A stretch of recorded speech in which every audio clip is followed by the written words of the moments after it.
Hello, my dear lovely students. Welcome to the class. My name is Mansi and I am your English grammar educator. Today I will explain you the 9th chapter of class 6. This chapter name is verbs is its type. Verbs क्या होती है और इसके कितने types होते हैं इस chapter में हम पढ़ने वाले हैं. This is the warm up activity of this chapter. The activity is replace the underlined words with the correct word form. यहाँ verb form, यहाँ हमें verb की form को क्या करना है, correct करना है इन sentences में. देखिए कैसे. She go to school every morning. She goes. She क्या है, यहाँ singular है तो she के साथ क्या आएगा, goes आएगा. She goes to school every morning.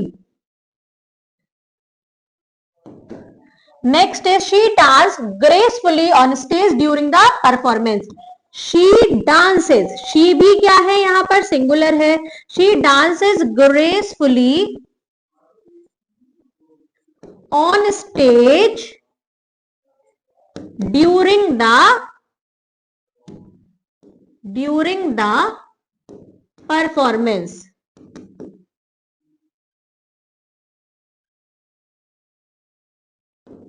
Next is my cat sleep on the bed all day. तो यहाँ पर माई कैट भी सिंगुलर है, सिंगल कैट, अकेली कैट है. माई कैट स्लीप्स क्या आएगा, स्लीप्स. एस या ई एस का यूज करते हैं. On the bed all day. Next is he study for his exam late into the night. He studies. IESY हटा के हम क्या लगा देंगे, IES लगा देंगे. For his exam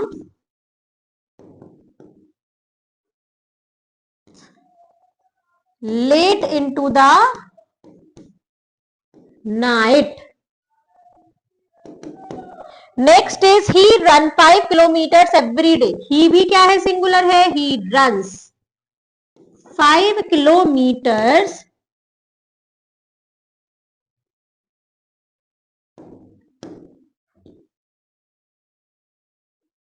every day.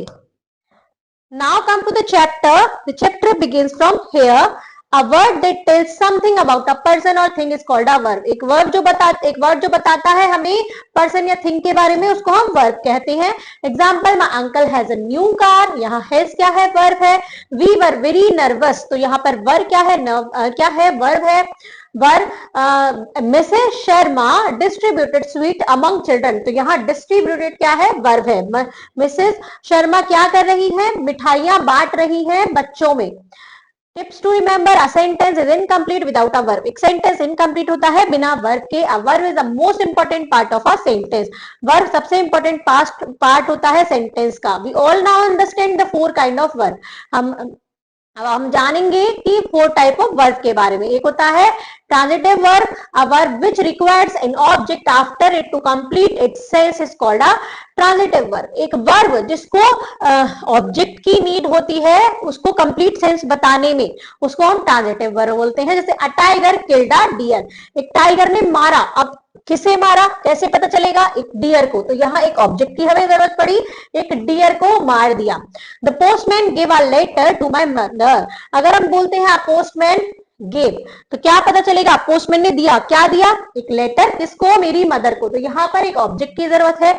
In example first, the word killed has an object deer. Killed के पास एक ऑब्जेक्ट है डियर. इन एग्जाम्पल 2 जो वर्ब है उसके पास 2 ऑब्जेक्ट है, एक लेटर और एक मदर. अब डायरेक्ट ऑब्जेक्ट क्या होते हैं, it answer the question what. ये आंसर देते हैं किसका, क्या. अगर हम पूछते हैं व्हाट तो ये उसका आंसर देते हैं डेट. Fruit seller is selling apples. Selling what, क्या बेच रहा था, एप्पल्स बेच रहा है. क्या बेच रहा है fruit seller, apple. We have locked the box. क्या हमने लॉक किया, लॉक्ड व्हाट, बॉक्स को लॉक किया. इनडायरेक्ट ऑब्जेक्ट क्या होते हैं, it answer the question to whom, for whom something is done.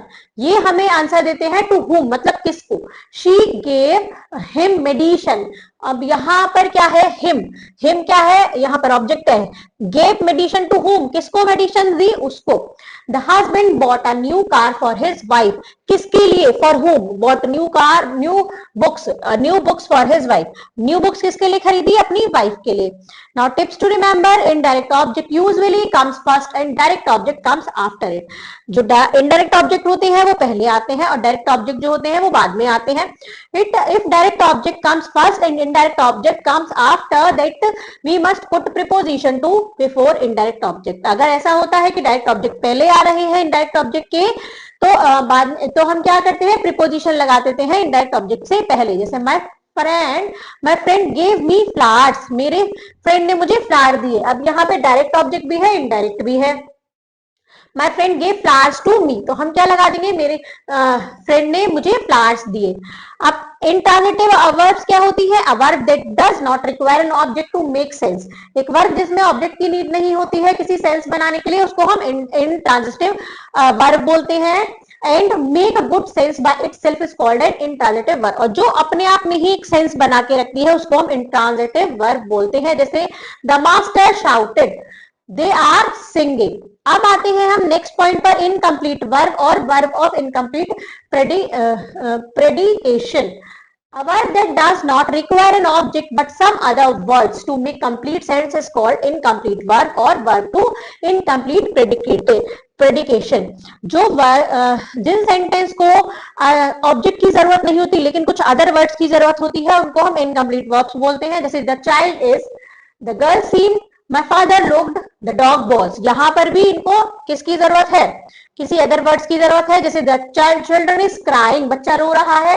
The girl seems tired, लड़की कैसी दिख रही है, टायर्ड दिख रही है। माई फादर लुक्ड एंग्री, मेरे पापा एंग्री दिख रहे हैं। द डॉग वॉज हंग्री, मेरे पापा the dog was hungry, dog क्या है, भूखा है। The word crying, angry, tired, hungry that we have to use to complete the sense of the sentence is called in complements of the to the verb। In sentence को जो हमने use किए हैं यहाँ पर, crying, tired, angry, hungry, ये क्या है, कॉम्प्लीमेंट है वर्ब के लिए।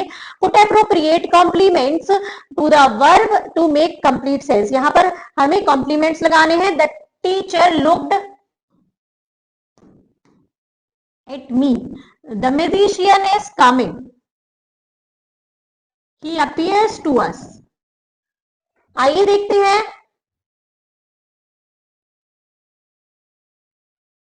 द टीचर, यहां पर हम कह सकते हैं the teacher looked angry, the musician is coming, he appeared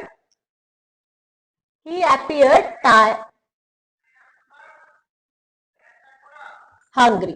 We will now study auxiliary verbs and mean verb। हम पढ़ेंगे auxiliary verb और mean verb के बारे में।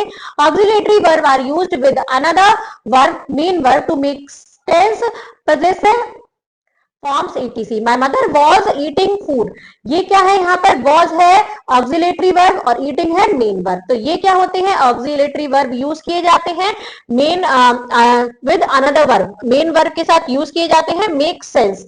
आइए देखते हैं question. Underline the verb and write in the space provided whether they are transitive और इंट्रांजिटिव वर्ब। अब यहाँ पर हमें अंडरलाइन करना है वर्ब के नीचे और उनको लिखना है कि ट्रांजिटिव है इंट्रांजिटिव है। The sick child cried, the man tore the sheet, tore. तो यहाँ पर हमें ऑब्जेक्ट की जरूरत पड़ रही है, यहाँ पे हमें ऑब्जेक्ट की जरूरत नहीं पड़ रही है, तो ये है इंट्रांजिटिव। इसको हम बाद में लिखेंगे, पहले हम the baby walked, sister doesn't drink, he offered, यहां पर हमें ऑब्जेक्ट की नीड पड़ रही है। we enjoyed the food, read the story carefully, read, he gave a toffee, he was sleeping, we showed। ये क्या है यहाँ पर, ये है सब वर्ब्स। अब इनको बताना है कि ये कैसी वर्ब्स है, ये ट्रांजिटिव वर्ब है, इंट्रांजिटिव वर्ब है। आइए देखते हैं, यहां पर हमें ऑब्जेक्ट की नीड नहीं है, ये क्या है, इंट्रांजिटिव वर्ब है, यहां पर हमें ऑब्जेक्ट की जरूरत है, ये ट्रांजिटिव है।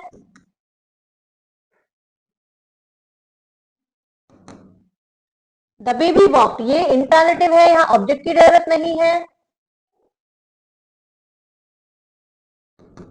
नेक्स्ट है, यहां पर भी हमें ऑब्जेक्ट की जरूरत है, तो ये क्या है, ट्रांजिटिव, ट्रांजिटिव, ही ऑफर्ड हर, यहाँ पे हमें ऑब्जेक्ट की जरूरत है, तो ये भी ट्रांजिटिव है।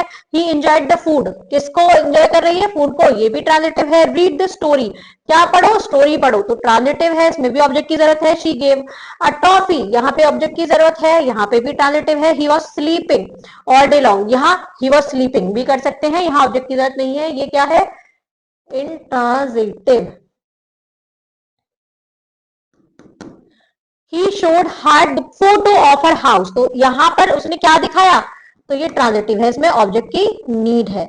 आइए देखते हैं नेक्स्ट क्वेश्चन। नेक्स्ट है, circle the direct object and underline the indirect object in the following sentence. यहाँ सर्कल करना है डायरेक्ट ऑब्जेक्ट में और अंडरलाइन करना है इनडायरेक्ट ऑब्जेक्ट में। डायरेक्ट ऑब्जेक्ट क्या होते हैं, माई मनी, डायरेक्ट ऑब्जेक्ट वो होते हैं जो व्हाट का आंसर देते हैं, तो इसको सर्कल करना है, उसने क्या दिया, क्या चुराया, मेरी मनी।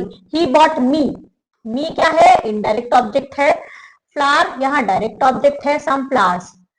आई लेंट हिम क्या है, इनडायरेक्ट ऑब्जेक्ट है। माई बाइक क्या है, डायरेक्ट ऑब्जेक्ट है। ही क्लोज द डोर, ये क्या उसने क्लोज की, डोर, तो ये डायरेक्ट ऑब्जेक्ट है। ही शोड द जज, जज क्या है, यहाँ पर इनडायरेक्ट है, किसको दिखाया, जज को, क्या दिखाया, हिज पेंटिंग, तो पेंटिंग क्या है, डायरेक्ट ऑब्जेक्ट है। Now the next is look at the underline form of verb in the following sentence, choose whether they are auxiliary verb और मेन वर्ब।